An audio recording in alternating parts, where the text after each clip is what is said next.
Hello, friends. Thank you for joining us for another episode of Fort Worth Roots. You can find Fort Worth Roots on all the podcast players. Whichever one you like, you can find it there. And on all the social media, it's simply Fort Worth Roots. We even have a YouTube and a TikTok. So if you're into that kind of thing, you can find it. Fort Worth Roots. Stay tuned to the very end of the episode. We teamed up with another podcast called Knight's Tale. They're telling their audience about us, and we're letting y'all know about them. That's at the very end of the episode. Today's episode comes with a little bit of a story before I start, and I did write this down, so bear with me. In 1914, the 400-seat ISIS Theater opened its doors to the public here in Fort Worth, Texas. This beautiful building was destroyed by fire in 1935 when a projector malfunctioned and set the ISIS ablaze. Rebuilt and reopened in 1936, it was then again devastated by a deadly flood in 1949. This place has been through a lot. The building was again restored and continued to operate until 1988 when the building was showing signs of age and then basically abandoned. For almost 30 years, the theater sat idle and continued to fall apart.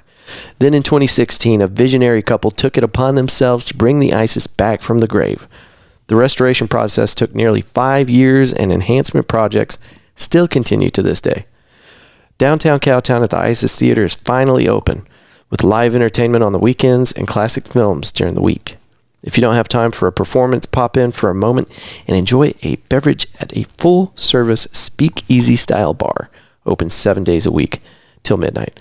That's the little script I made for myself. But this place is really incredible. There's even a little drive-through, air quotes, window on the corner. You can just walk up there, get a drink, and keep walking. I don't know if you know this about the stockyards, but it's cool to have an open beverage while you're walking down the street. So, and they did this not just as a cool way to throw beer at people through a window, but it used to be that corner of the building, a pharmacy, and then at a time it was a jewelry store. But it's been a lot of different things. There's a lot of history tied into Fort Worth in this building. But you can get yourself a beverage as you're passing by and continue on your way. And in that manner, support the theater. So lots of different ways that you can enjoy yourself at this theater or just support it. We went and saw a performance last night. This was the 20th of November. It's Charles Ross's one-man Star Wars trilogy. And the reason I'm telling you about this is because it was incredible. At first, whenever I heard about this, I'm like, how does a one-man performance do the Star Wars trilogy? That just doesn't even make sense in my brain. I can't calculate that. It was incredible. Anyway, I've said that enough. The next event that I want to tell you about at this place is the grand opening gala. Now, they've got a bunch of other stuff in between now and then, but Thursday and Friday, December 16th and 17th at 6 p.m., it's a big event. And they're bringing out Night 1, McBride and the Ride reunion concert. Night 2, Katie Caden and Ross Short from The Voice. People are going to be dressed up in semi-formal attire or 1920s themed attire. It's going to be a really cool deal. Hope we get to go. Check out more details about that event and more at downtowncowtown.com. But don't count on me to keep you up to date with everything that's going on down there. We'll try our best. But for more information about the theater and what they have going on there, downtowncowtown.com. Thank y'all for being here. Let's give it up for Jeffery Smith, and let's start the show.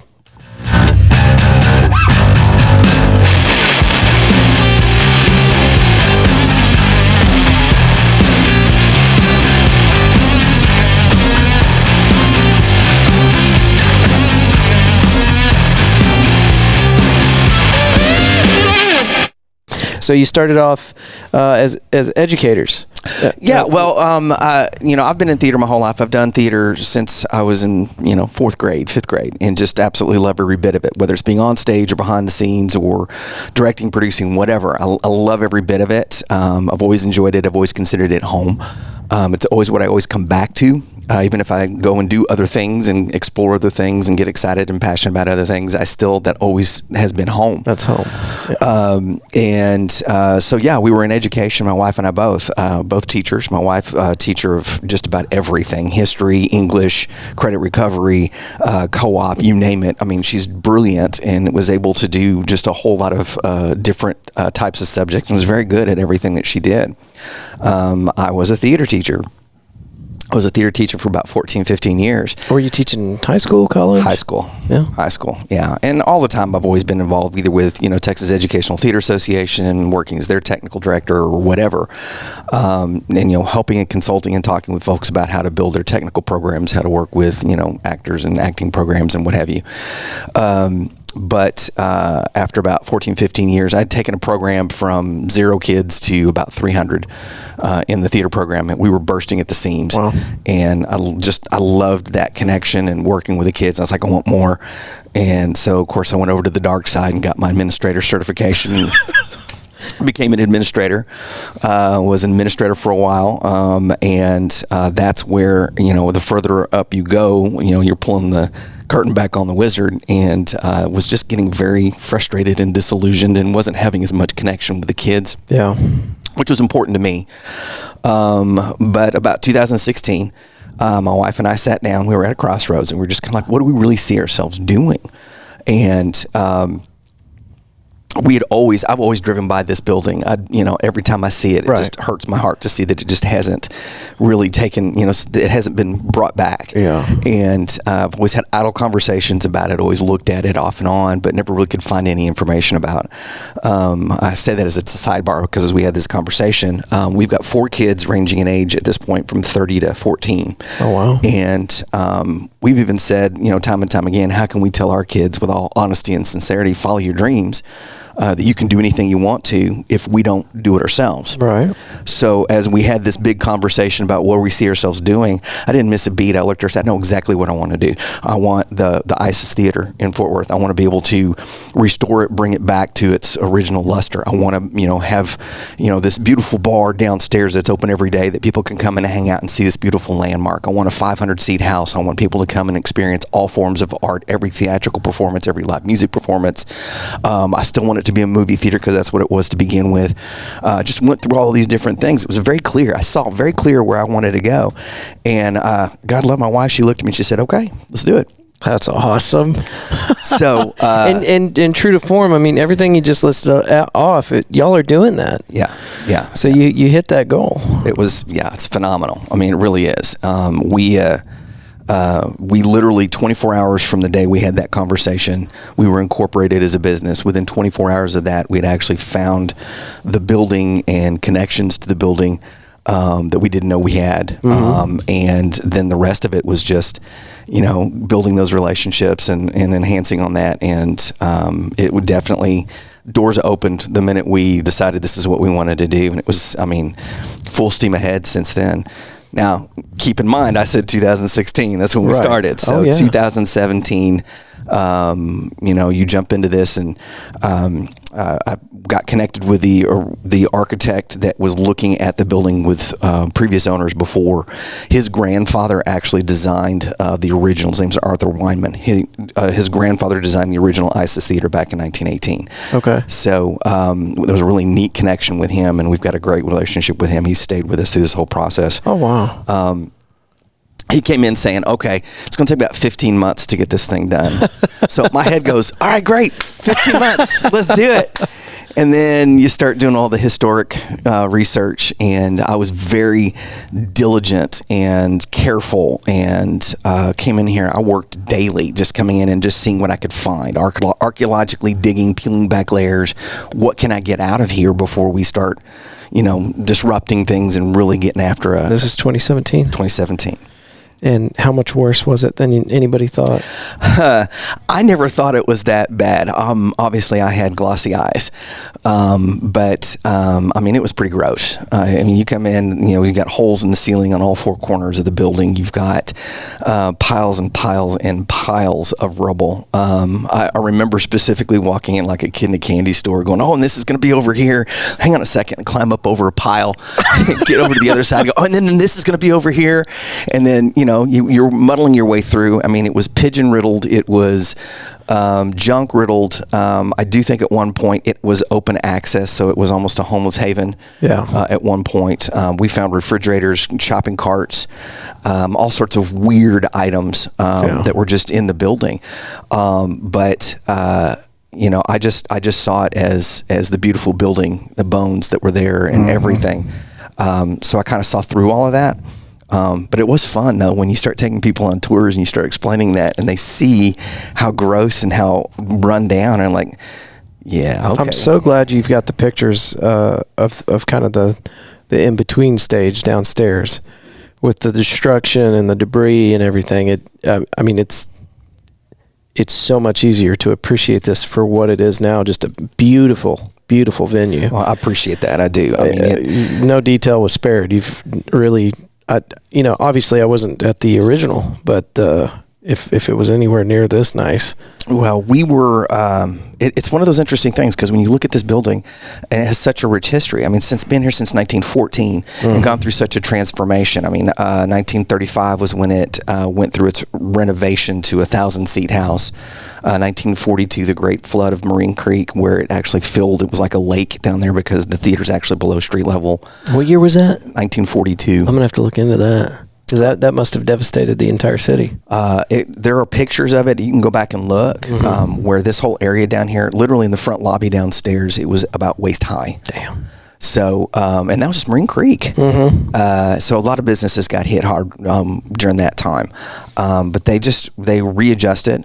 They closed out the what was originally a mezzanine. You'd actually go up the steep walkway and then turn and go up a set of stairs. They closed off those stairs and made it a straight balcony, so that if it ever did flood again, it would have to get all the way up that ramp, and it never could, because of the way it was designed, which was pretty smart. It's starting to ring some bells here. There's a picture that I've seen with Montgomery Plaza, half underwater. Yes, half underwater, yeah. And we were actually talking to the folks at Snooze. It's a breakfast place over there next to Montgomery Plaza. And we asked them, what, do y'all seat people on that second floor? And they said, well, we do now because it's there, but we hate seating people up there because we got to go up and down the stairs. But because of an old building ordinance, there has to be a second level in order for people to escape. In case of a flood. In case of a flood. The exact one you're talking about. Yeah, for sure. That's wild. So, yeah, and it's the transformation from there to, the colorful history through, 54 changed over to CinemaScope. So it's the largest screen, or was touted as one of the largest screens in Fort Worth. It's still the same size it was in 1954, which is great. Okay. 1968 was when it changed ownership from Louis Tidball to a gentleman named Harold Griffith, which was actually, he owned Griff's Burgers. Okay. Very well connected throughout Fort Worth, and he ran it from 68 to what we've been able to ascertain from talking to his children. It was about 1988 where it completely and totally shut down. So when we talk about rubble and Mother Nature doing its job, it's been doing it since 1988. Right. So 1988 to 2017 there was nothing. That's crazy. Yeah, and I understand what you're talking about. You drive by the building, and I'd seen this and didn't know what was going on with it for a long time. But you go through the stockyards downtown Fort Worth. There's buildings all over the place, kind of sporadically, just left to their own devices, just falling apart. And you wonder how much history must be in those buildings. And thank God somebody came along and restored at least one of them. And not only just a building, but a theater. Somewhere for artists to meet and expand the community and absolutely do good work. So yeah, that's what we're hoping, and so far we've been very fortunate. The artists that we are bringing in, it's very eclectic, and so our format, the way we're designed, is we're doing classic films from Sunday through Thursday. And religiously showing them 11 o'clock, 2 o'clock, 5 o'clock, and 8 o'clock. You can come in on any one of those times. And the way we've designed it is that you can come in and look at a menu of movies. And you and your friends can sit at the bar, have a drink, talk about what you want to see, and then you vote on it, and then majority rules, and that's the movie you get to see. Oh, okay. So the schedule you're talking about, people coming into the theater can actually pick what they're going to watch? Yes. Yes. That's awesome. So we're designed, and this is part of the education of the public, so they get a better sense. When you look at the history of the building, the theater itself, this was actually two addresses. It was 2401 and 2403, and 2401 was actually a pharmacy in the beginning. The way the building was from 1914 to 1935 was a pharmacy, a theater, and at the back of the building was a Western Union, and then upstairs, actually where we're sitting now, was a 12-room rooming house. Wow. So that's wild. one of the things that we wanted to stay true to was the historical aspect that this used to be a pharmacy. Right. A lot of the folks that you'll talk to that come in that were in here in the 50s, 60s, and 70s remember it as a jewelry store. Okay. So it's been a number of different things, from a pharmacy to a chiropractor to a jewelry store. You name it, it's kind of gone through a hair salon. Yeah. And so, but it predominantly, from what we've learned, is that it really was a pharmacy, and it had the to-go window on the outside and everything. So we wanted to stay true to that. Yeah. So educating the public, we're letting them know, yes, the bar's open every day, 11 a.m. to midnight. Come on down and hang out in a historic landmark at the bar. It's not just a theater. So when you look down in that front lobby area, you'll see there's a little drop down on the ceiling that demarcates between where the theater begins and where the pharmacy begins. Okay. And that's actually where our kiosk is located. So if you just want to come in to watch a movie, that's fine. You just go to the kiosk, get your tickets, get your popcorn, and just head on into the movie. But if you want to hang out for a little while, the bar's open. So, and y'all have done that up good too. I mean, it's a full service bar, very nice. And I know Homer, one of your number one guys down there, he had told me the story of the two different bars. There's a story with the bars. Yeah. So when I built the building, when I renovated everything, we wanted to stay true to the 1920s and 30s, which was when it was in its heyday. And so that's really the feel you get when you come into the building. The bar downstairs is a 1929 bar that's actually out of somebody's house in North Carolina. Okay. Which I could not imagine having a bar in your house of this stature, but it's absolutely incredibly beautiful. Now, why and how? Why did you choose that bar, and how did you find in North Carolina? Is that what you said? Yeah. So no, I didn't actually have to go to this house and extrapolate it. So that's good. But there's a company located that I found. I mean, I did a lot of research just trying to find. I mean, I did a lot of research and created a morgue of, all the different pictures of different types of bars from the 20s and 30s, and wanted to find something that really fit the space. And interestingly enough, the one I found first was the one that I have upstairs. Okay. And I'll just tell you that the bar upstairs is a 1929 bar out of a speakeasy in New Orleans. Okay. So how did I find these bars? After finding all of those pictures and doing the research and finding what I wanted, I continued to do research to find if it was a direct owner that I could get a hold of, or somebody that may understand or be an aficionado of bars. Sure. And I came across this company in Pennsylvania called Ole Valley Antiques. Okay. And all this gentleman does is historic bars. That's all he does. He's got about 4 warehouses full of these different bars. Do they remodel them, refurbish them, bring them back to life? They salvage. They actually are getting called by a home in North Carolina. Hey, we're about to tear down this big, huge house that's got this bar in it. Do you want to come get it? And they send him photos. He goes down there. He takes it out. He dismantles it, brings it back to his warehouse, cleans it up, does whatever repair work, if any, and then resells them. Wow. And interestingly enough, the bar that I almost got for downstairs, just way too expensive. Al Capone's Bar. Oh, okay. Out of his house. I could see how that might run you a pretty penny. Oh, it had the plaque on it and everything. It said this is Al Capone's Bar. I was like, could you imagine having Al Capone's Bar in your bar? That was just phenomenal. But no, that was... They wanted way too much. Oh, no. Let's put it this way. I got 2 bars for the price of that one bar. So, and they weren't cheap either, I'm no, sure. they were not. They were not. So, but I saw the one that's upstairs, the Speakeasy Bar, that actually coincided 100% with the research that I had done. The picture was spot on. So I saw that one, and I just was like, "This is it. That's it. I know that's the one I want." Nobody's making up a story because you've got evidence. You know that's the right one. Yep, for sure. And then obviously working with the folks with Ole Valley Antiques and having them they actually loaded them up, shipped them, and we worked with our architect, worked with the designers to make sure everything was going to fit, which thankfully they do. But I've been here. I will tell you, I've been in this building almost every single day from inceptions to operations. And, I've got pictures of everything all the way along the line. The one day that I did not want to be here was when they were taking that bar and bringing it in to this upstairs area. Because you knew how much you just spent on it. It just... you had to take it up by a SkyTrack because it's in 4 pieces. Yeah. But you're not going to carry it upstairs. Number one, it's just not going to fit. No. And so the wall on the front had not been put in yet. So they came in through the auditorium. Came in from the auditorium and lifted it and SkyTracked it in. And I was like, I'm not going to watch that. I can't. Yeah. Can't. So it's there to stay. It is there to stay. It's not going anywhere. It is not going anywhere. Even if we can afford Al Capone's Bar later. Yeah. Ain't happening. No, I love the bars we got. And honestly, they're beautiful. The one downstairs, I actually physically, I went up to Pennsylvania, actually walked through. He's got 4 or 5 warehouses of all sorts of bars.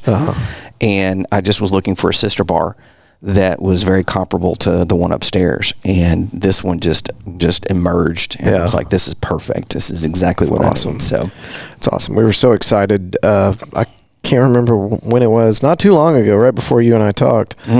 And we were walking around and the lights were on down here, and I'm going, did they open that thing up?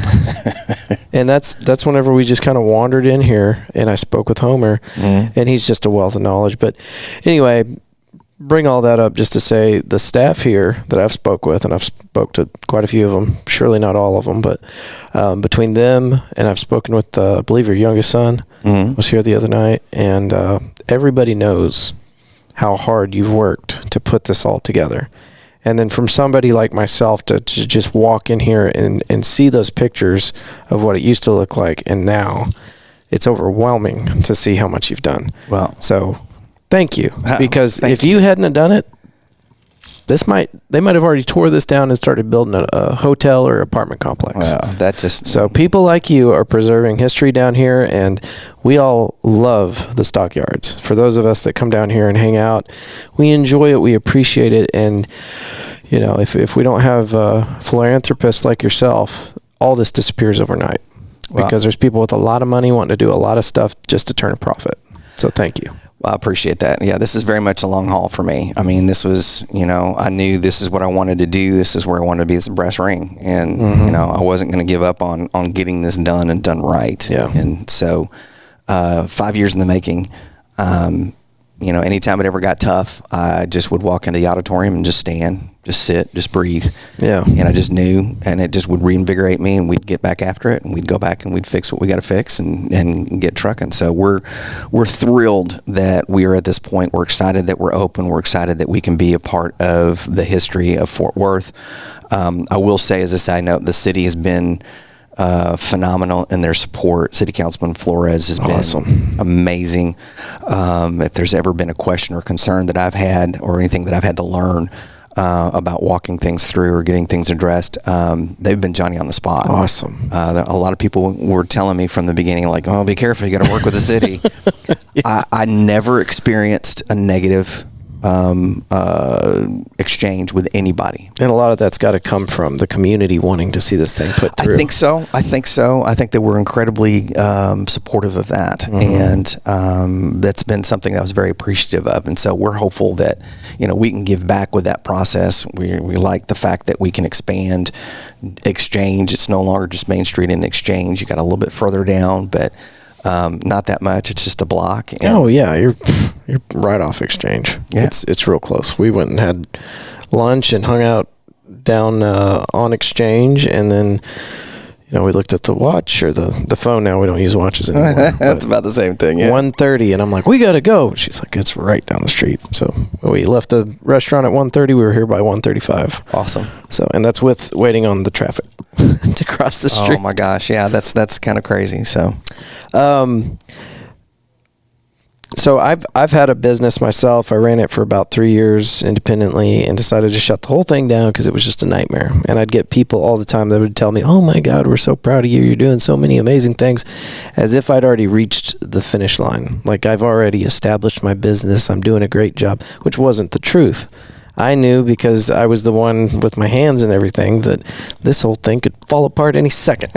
So I just got to ask you now that, everybody, if you look at this place from across the street and you come inside and you look and you go, okay, it's done. Everything looks great. Do you feel like you're at the finish line yet? Because it seems like you're still burning the candle at both ends. No, every time I talk to you, you're very busy. You're always busy. The laundry list just grows. I mean, for me, we turn the page, we finish getting this thing brought back. Now, how can we build on its connection to the community? So, obviously we've got to build and establish as an arts hub. We've got to get the artists that we want to come in here and really build on that. I mean, we're holding probably 8 to 10 shows a month coming through, and just a wide variety. So that keeps us busy, trying to make sure that we're checking and making sure that we've got the right folks. There's still things to the building that I'm not 100% satisfied with that still have to be fixed. So we're still working on those pieces. And then you've got, the bar and establishing the bar downstairs, which we also, you're down here in the stockyards. We kept the pharmacy window, the to-go window. So we do have beer and wine to go. Just trying to expand and build that brand. But then we've got this beautiful space upstairs, and we're starting to look at how do we bring in different groups and corporations and organizations to come and enjoy the space and connect to the space, and building that aspect. So, that's the next tier. I think we're just looking at building those operational components. Yeah. And you're right, I'm not done. The next big piece for me is how can we use this building as a springboard? How can we get it to where we're being more advocates for, arts and education, strengthening, finding your passion. It needs to be a hub for people that are looking for what is it you really want to do, and understanding that there's ways to tap into that and build on that. So how can we become a megaphone in the community to say, we worked hard to get this to here. Anybody can do what they want to do if they put their mind to it. Providing, training if we need to do that, but making it more of a forum and a think tank from that standpoint. I think that's sort of the build and the outreach that we want to get to, so that we're connected to the community, expanding with the community. And then there's all sorts of other options. I mean, we're looking at, obviously, theater being a big, huge piece of who I am. I mean, we need to be, maybe having kids in repertory and doing, a 6-week run with, student performers and what have you. There's a lot of things that are still left on the list. There's limitless possibilities. So, still burning the candle. I'm going to continue to do so. The biggest thing for me right now is we want Fort Worth to come out. We want Fort Worth to come and see us. We want them to come spend time with us, share in the performances that we have, stay at the bar for a little while and enjoy this gift. To me, this building is such a gift, and I want it to be something that gives back and people are connected to for a long, long time. Well, I think the word's getting out, and Fort Worth Roots is always going to be an advocate for you guys. Anytime you need to put any information out, if you can think to include me in an email chain or something, absolutely happy to put that out for you. I appreciate that. I really do. And anytime you've got a chance to sit down and hang out and put out another recording, we're happy to do that with you or your staff, or that'd be great. Even if you've got some talent coming in the door and they just want to reach out to the Fort Worth community. We do, and that's something that we can talk about. That this is another adjunct I think is important for us to be able to continue to build and get into this medium. Yeah. It's a great opportunity with a lot of the artists that we have coming through, just to even connect to those. For example, I've got a gentleman coming in next week doing a one-man Star Wars show. Yeah, I've been paying attention to that. We got to come see it. It's pretty slick. I mean, he's doing, and it's being billed as a Star Wars trilogy, which says to me he's doing 4, 5, and 6. Nice. So he's doing the originals, but he's doing all the characters. He's doing it's just him, and it's all of it. So cool. We've got him for 2 nights. But wouldn't it be nice to have, a 30-second, conversation with him? Hell yeah. But that's just an example. I mean, there's a lot I think that we can expand into artistically.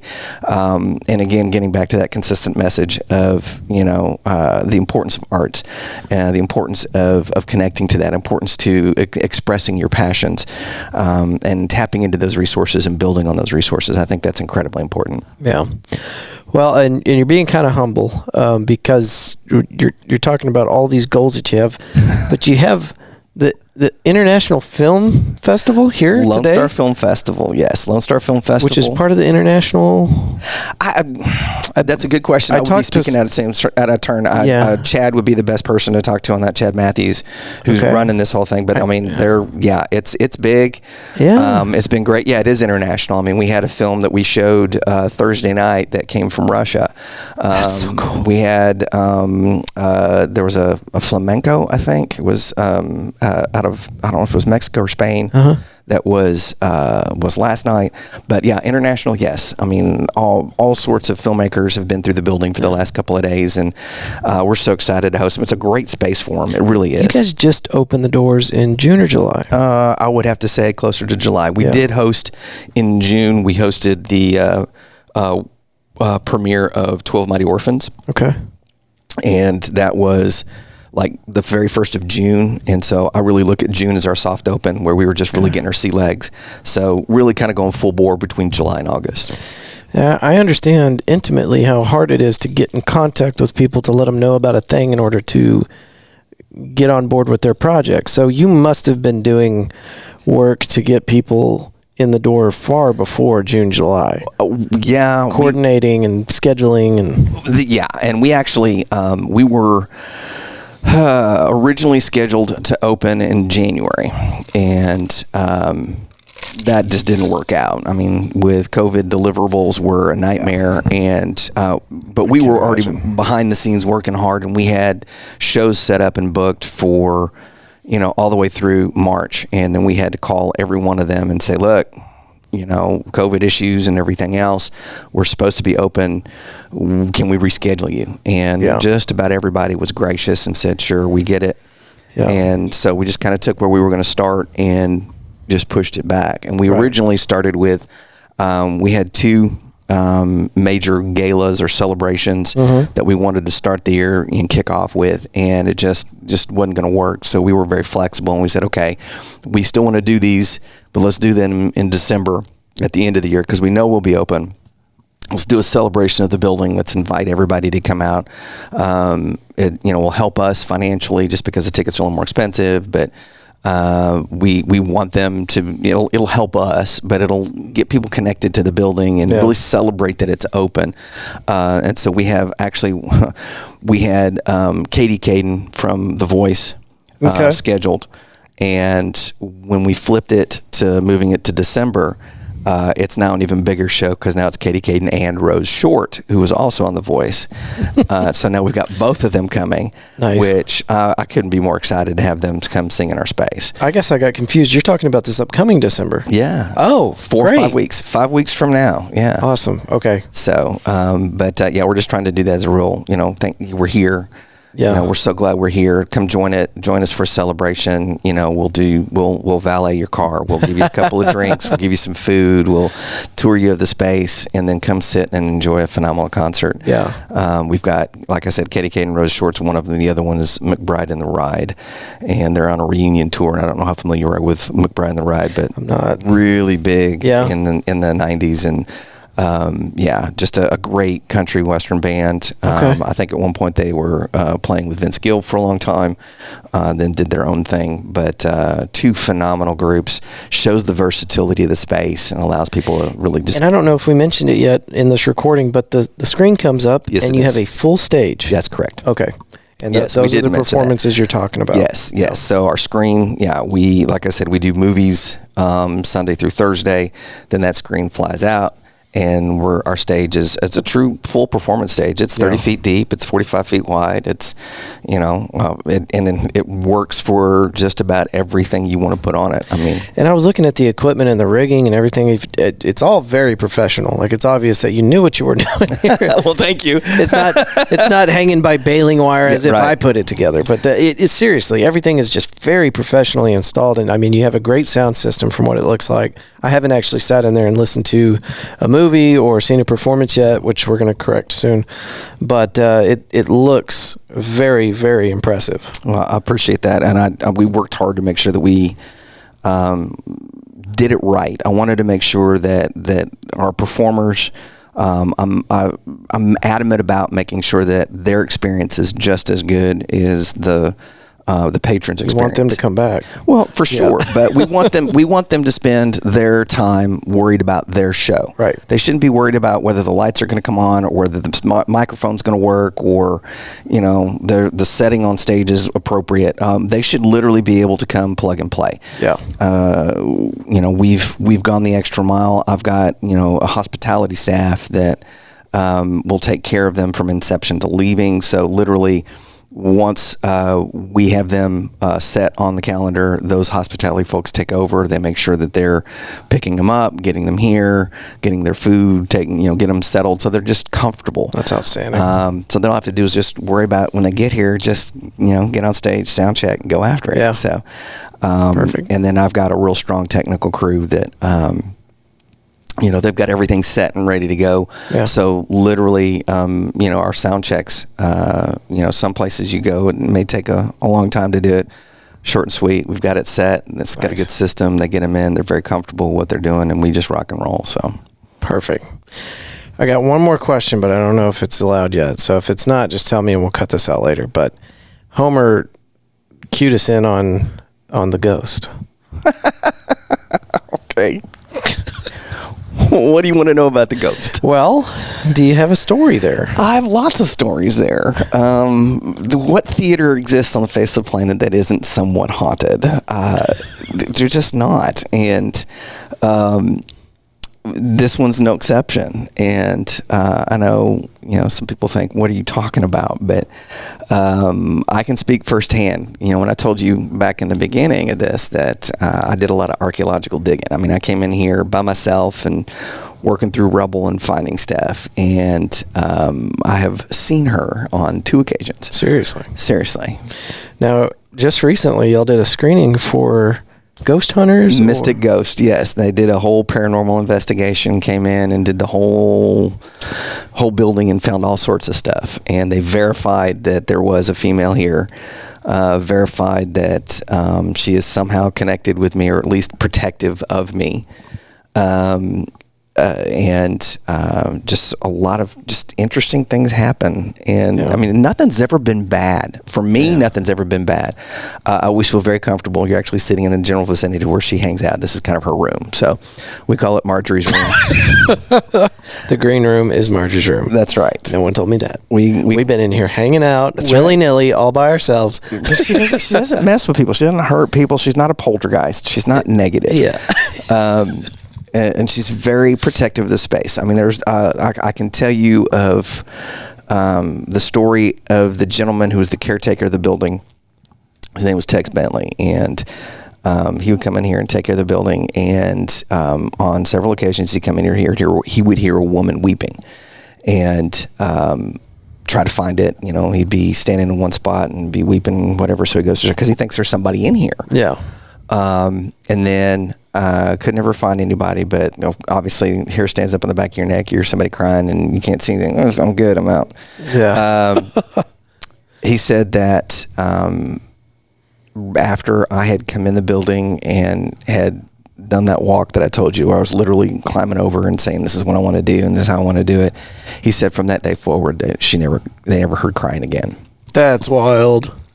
So, and like I said, when I saw her, when I was digging downstairs, the first time I saw her, and it's just that shadowy image. I mean, you can't really make anything out, but it was definitely, a woman standing there in travel garb, basically just standing there staring at me the first time. Second time I saw her, probably about a month or so later, same spot, same everything, just standing there, and then she just sat down and I was like, okay, we're good. I'm just going to keep going. Not a problem. So, I haven't seen her since. But the Mystic Ghosts, when they came through and did everything, they do their spirit box or whatever that, picks up, spirits talking, energy, what have you. Yeah. She called me her angel a couple of times. So that's a good sign. I think so. That's a good sign. So. Well, Jeffrey, you got a lot going on today. The film festival's still going on. I appreciate your time. Oh, my pleasure. My pleasure. don't take any of this for granted. I appreciate it. So, like I said, show's always open to you. Anytime you want to get some information out, if it's just sharing a link on our social media, we're here for you. Man, that'd be great. So, I really appreciate the help. Thanks for taking the time. Again. You betcha. Yeah. Welcome. Right. Enjoy. All right, Fort Worth Roots. We'll see y'all next week. Thanks for watching the show.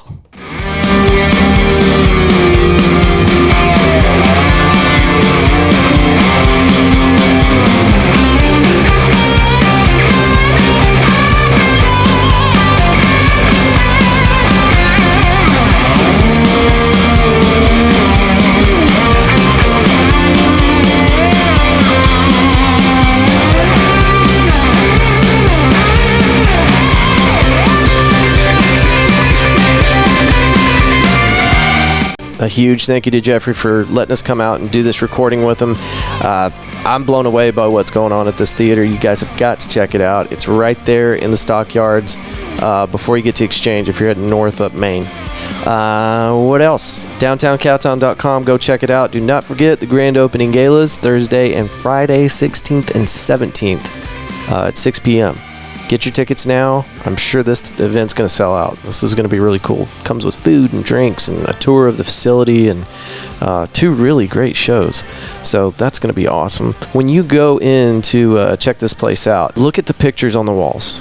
Jeffrey has put up pictures before restoration began and during the restoration, and it really helps you appreciate how beautiful this place is now that they've basically completed the restoration process. Jeffrey did mention in this recording that there's still some things that he'd like to get done, but you wouldn't know that anything was left undone whenever you walk into this place. It's beautiful, but you got to look at the pictures on the wall.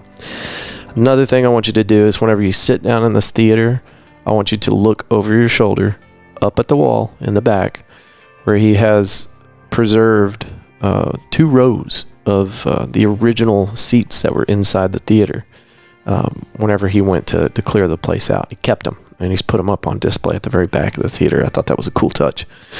And I don't know why I nerd out on this so bad, but the floor, why would you care? But the floor is the original concrete floor. And if you look at it, you can see patchwork and like little pieces of metal sticking out from the original seats and stuff like that have been ground down to be flush with the new floor surface. But it's exposed and you can see it, and it's just really cool. Anyway, had to tell you about that, but you got to check it out.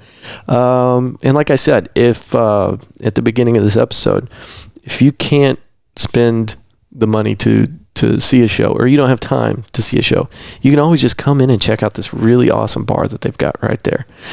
Their staff is incredibly nice, very informed, and if you've got questions, they've got answers. So Jeffrey, thank you again. And to your wife, hopefully we get to meet Mrs. Smith someday and shake her hand and thank her as well.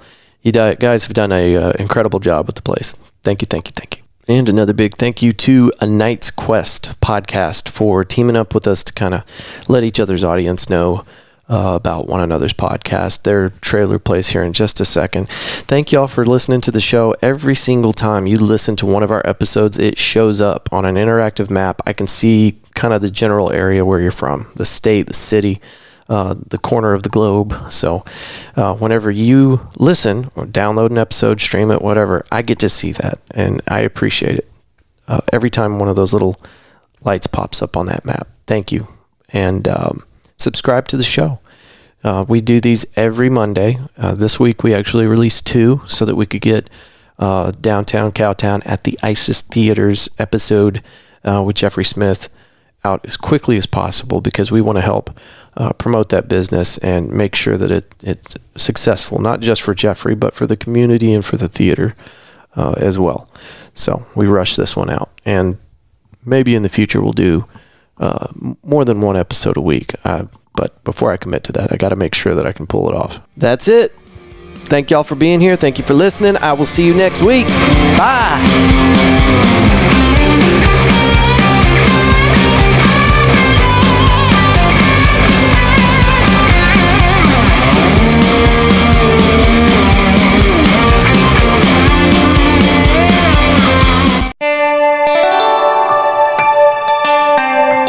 Well, hello, Hello, fellow travelers through the podcast airwaves. I'm Nathan. I'm Jake. I'm Jamie. And oh, look what's this? Why, it's something we made I'd like to tell you about. It's Knight's Quest. Knight's Quest is a fantasy RPG podcast where the three of us use dice and our imaginations to write a story together. We're putting some wacky characters through whatever situations we can think of to tell an interesting story, and it's improvised, so we don't even know where it's going to go next. Sometimes we buy socks. Sometimes we talk about bread. And sometimes we accidentally summon the god of chaos. Just an average Friday here on Knight's Quest. And with an original musical score for every episode, you won't want to miss anything that's happening in our story here at Knight's Quest, every other Friday, wherever podcasts can be found. Yeah, we'll play some dodgeball and we'll get thrown in the dungeon by the king. It's fine. We'll do it all here on Knight's Quest.